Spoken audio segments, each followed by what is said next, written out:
Happy October, everyone! It's Brian from DrinkABeerandPlayAGame. If you are like me, then you are already set for Halloween. So I thought, why not bring you all a special 6-pack video celebrating the best horror games for the Atari 2600. Now, the term horror and Atari may not go together quite like sex and candy, but these are the games I enjoy the most from this classic console. Chances are, there will be some titles you enjoy more that are not featured on this list, so be sure to comment on which games I missed. And as always, this list is not in any particular order, so sit back and enjoy, and if you don't mind, why not hit that subscribe and like button for us. Let's get on with the video.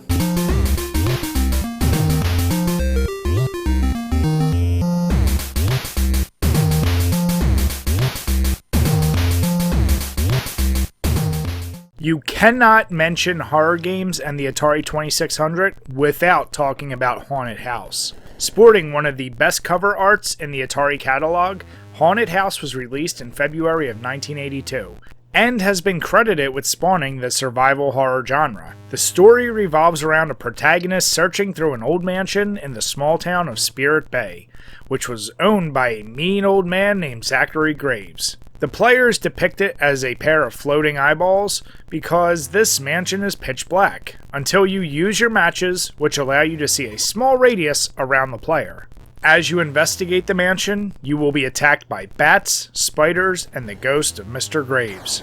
Your character can collect various items as you progress through the game. The sound is great in this game, between the level shifting chime, the lightning, and especially this part.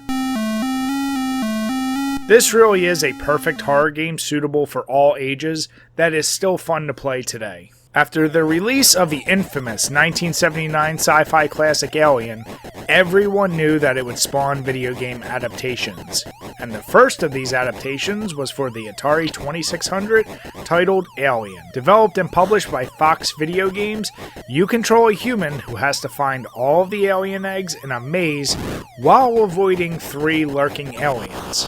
A simplistic breakdown would be to call this a Pac-Man clone, however there are some differences. The first major difference is that you can carry a flamethrower, which will temporarily stun the aliens.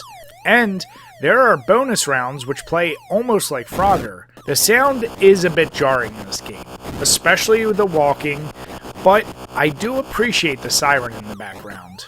So if you want to try out the first Alien game, I don't think you'll be disappointed. This one plays pretty well. This next game is one I have a love-hate relationship with. Frankensteins Monster may be the most technically impressive game on this list. This game has elements of Pitfall as you control an unnamed hero who must collect stones in order to contain Frankenstein's monster before he breaks loose and destroys the world. Once you reach Frankenstein, you will need to avoid a swarm of bats to place the stones. The game looks and sounds great, with multiple enemies and animations going on at the same time, and that lightning crashing in the background is just a perfect mood setter for any Halloween party. The part I dislike about this game is that it is infinitely difficult. Your jumps have to be pixel perfect, and maybe it's the beer or maybe it's just me, I just had a hell of a time with this game. I still haven't beaten it, but I recognize that it is a lot of fun and it's very well made. Be sure to try it out, but be prepared to lose a lot. Now let's talk about the night that Michael Myers came home. Halloween is an infamous Atari game that is the first adaptation of the legendary John Carpenter film.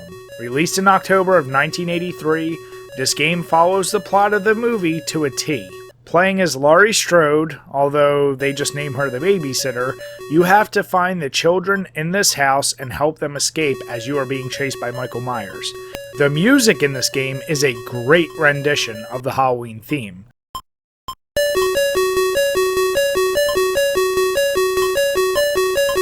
But after playing for about 20-30 minutes, it can begin to wear on you as you will hear it over and over again.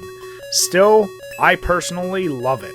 The most memorable part of this game is when Michael catches you or the kid, as this is probably one of the first video game decapitations.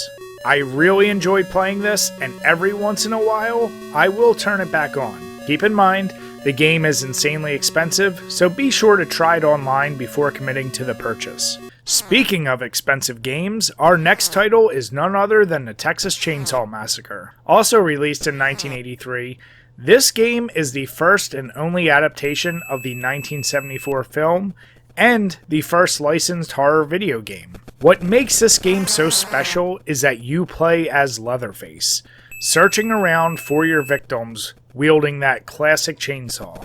You will need to be fast, as there is a timer represented by your fuel gauge. Bumping into obstacles will stop you in your tracks, so be careful and get to the killing. The game is eerily quiet until you rev your chainsaw and find a victim.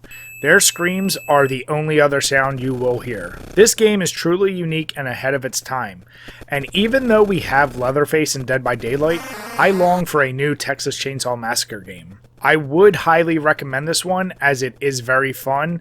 It gets real repetitive, but come on. It's the first time you're a bad guy, and who doesn't love chasing people around with a chainsaw?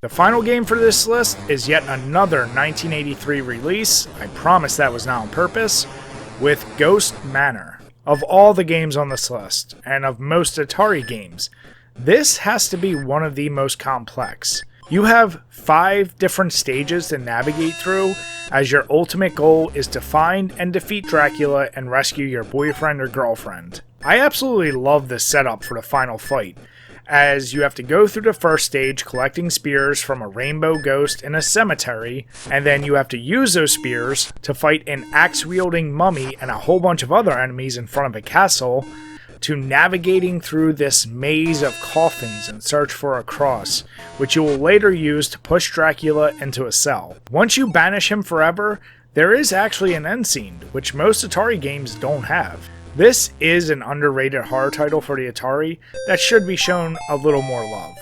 That's going to do it for today's list. I really hope you guys enjoyed it. Once again, let me know, did I miss any titles? Obviously, the Atari helped dip its toe into the idea of licensed horror games, and we'll see that streak continue. Come back next week, because I'm going to be looking at the top 6 NES horror games. Cheers, guys.